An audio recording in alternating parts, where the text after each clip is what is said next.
Të njëjtën rreth orës 13 të mesditës, Policia e Shtetit në bashkëpunim me Prokurorinë e Tiranës organizuan operacionin Portali 1, ku kanë arrestuar në flagrancë shtetasin Elio Lazaj, i cili është kapur duke marrë një shumë të madhe parash nga një zyrtar shteti, të cilin e sulmonte duke shpifur, duke akuzuar, duke kanosur, duke mashtruar publikisht për gati 2 vite. Sipas hetimeve, është siguruar se 2 vite më parë, Lazaj i ka kërkuar zyrtarit të shtetit rreth 40.000 euro. Më pas ka hequr një pjesë të shkrimeve, ka filluar sërish më vonë ta sulmoj dhe tani ka bërë negociata, ka kërkuar shuma të maj me parash që fillonin nga 20.000 euro për t'i hequr shkrimet dhe për të mos e sulmuar më tej. Por duhet theksuar se nga ana tjetër kishte urdhra politik që të shkruhej ndaj zyrtarit, por qëllimi kryesor ishte denigrimi i shtetasit Belind Këlliçi. Ky i fundit ka bërë dhe një kallëzim në Policinë e Tiranës, ku ka theksuar dhe arsyeën e këtyre sulmeve që janë me qëllime politike nga segmente dhe struktura të caktuara të lidhura me kryebashkiakun e Tiranës Erion Veliaj dhe individ të botës së krimit që menaxhojnë media anonime online, portale sharse, shpifse dhe denigruese. Sipas të vënave të siguruara nga CNA, hetimi vazhdon nga prokurori Aslan Bajramaj dhe Lazajt janë sekuestruar edhe 4 telefona, të cilët pritet të zbërthehen për të zbuluar më tej detajet, pasi hetuesit dyshojnë që kemi të bëjmë me një grup kriminal ku nuk është vetëm Lazaj, por edhe individë të tjerë, të cilët e financonin, e mbështesnin.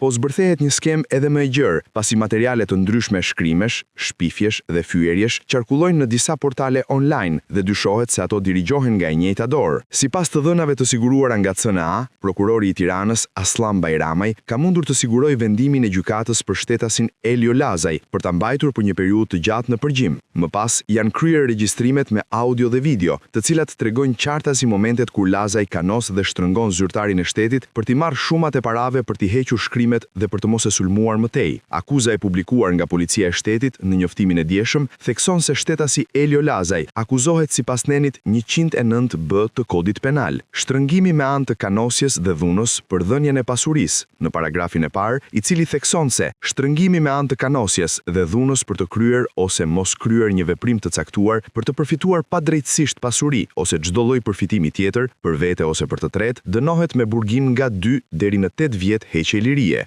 Sipas kodit penal, nenit 109B, të cilin e keni më lart në foto, Elio Lazaj rrezikon minimalisht nga 2 deri në 8 vite burg në situatën penale që ndodhet tashmë. CNA na ka siguruar gjithashtu të dhëna të tjera, të cilat lidhen me dënimin me kusht të shtetasit Lazaj për armëmbajtje pa leje dhe drog. Gjithashtu, disa dënime dhe gjyqe të tjera të ndodhura në gjykatën penale të Tiranës, siç është fyerja e bërë në mënyrë të përsëritur, në të njëjtën formë duke përdorur portalet e tij, rrjetet e tij sociale për të intimiduar, kanosur, shar, fyer dhe dëmtuar jo vetëm imazhin, por me një qëllim të caktuar denigrimin e personazheve të ndryshëm sipas urdhrave që ai merrte. Prandaj, duke parë këto të dhëna, një ekspert ligjor i tha CNA-s se Lazaj rrezikon më shumë se sa 2 vjet burg të paktën, pasi prokurori Aslan Bajramaj, në situatën që ndodhet i pandeuri, nuk do të kërkonte kurrë minimumin, në çfarëdo lloj rasti, edhe sikur ai të ishte bashkëpunëtor apo i penduar, për shkak se është dënuar më parë, është përsëritës në vepra të ndryshme penale dhe këtë herë është kapur në flagrancë. Minimalisht prokurori Aslan Bajramaj do të kërkonte të paktën 5 deri në 6 vite heqje lirie për shtetasin Lazaj.